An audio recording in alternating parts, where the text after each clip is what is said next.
Hi, I'm Christine Trumbull, and this is Basecamp, where we help you clear the overwhelm and grow your business to the next level. Hello, everyone. Christine Trumbull with Coaching to Climb, and you are in Basecamp.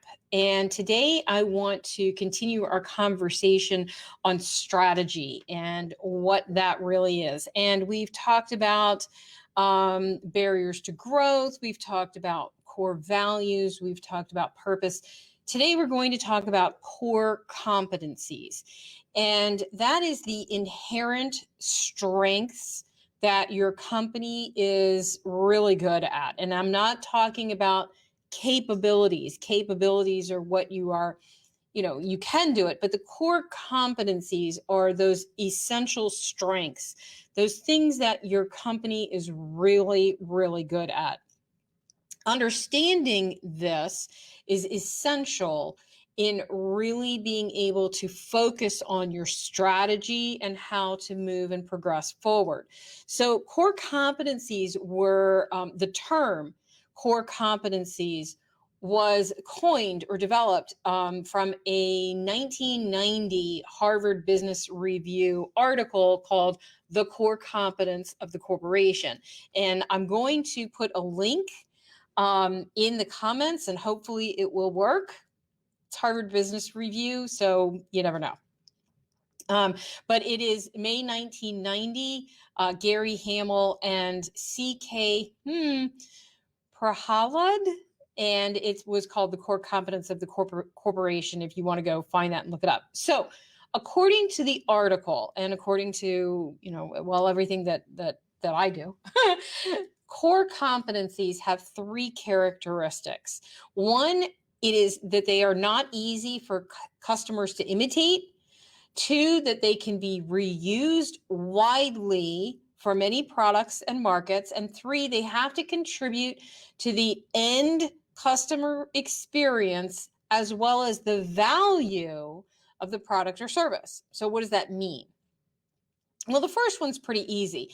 You don't want to do something that's really easy for your competition to imitate. You want to be unique. You want to be different. You want to make it really difficult for competition to come in and do it the same way that you're doing it. And that can be from the product that you're manufacturing or making, or the service that you're providing. You can provide a service that, a lot of people provide, and still make it difficult for your competition to imitate. There are a lot of different ways to do that. That is not part of today's conversation. This is a broad overview of core competencies. So you want to make it difficult for your competition to imitate exactly what you're doing. Number two, it can be reused widely for many products and markets. What does that mean? Well, that's pretty self-explanatory. What you do or make needs to be able to be reused widely. Products and markets. For example, a company makes traffic lights. Okay. I literally pulled this one out of the air. A company makes traffic lights. That's a pretty narrow product. Traffic light is a traffic light is a traffic light. But think of the market availability to a company that manufactures traffic lights. There is a wide market for this. Okay. Every town that has traffic lights or uses traffic lights. So that is widely used or reused across markets. And then number three, contribute to the customer experience and the value of the product or service.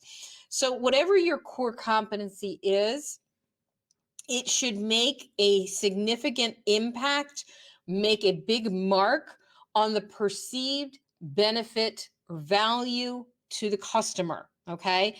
And it's perceived. Yes, it can actually be to the benefit of the customer, the value of the product, but it's more about the perception that the customer is perceiving or I've lost the words in my head.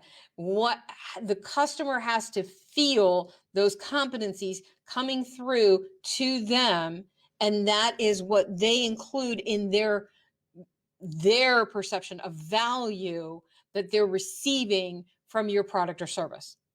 So the one thing that you need to remember is not when you're determining what your core competencies are, we do not want to make this too narrow. We do not want to make our core competencies narrow. A lot of people want to narrow down on niches and capabilities. That's great. That's not what we're talking about. We're talking about the core competencies. And my biggest example and the best one that I absolutely love is Bic pens. Okay. Bic was known for disposable pens, but they realized that their core competency wasn't making a plastic disposable cheap pen. Their core competency was making disposable plastic anythings. Okay. Once they realized that way back when, then they went out and made lighters and a bazillion different kinds of pens and razors. In anything cheap, disposable, and plastic, they cornered that market. So their competency, their core competency was disposable plastic anything. If they had just narrowed down on pens, they never would have reached the mammoth that they really are. Okay, so really narrowing down and understanding your core competencies. I don't mean narrowing the core competency, but really understanding what your company is very, very competent in doing, how you can set it apart from make it difficult for your competition to imitate, how you can use it widely across, several markets or widely across markets and several products, and then how you can get that benefit down to the customer through the service of the product. Now, this is gold. This is real gold, and you can really spread out and understand and focus on the strategy and understand the direction that you want to go in. Okay, next week we're going to talk about brand promise. This is very good stuff. So I hope to see you soon.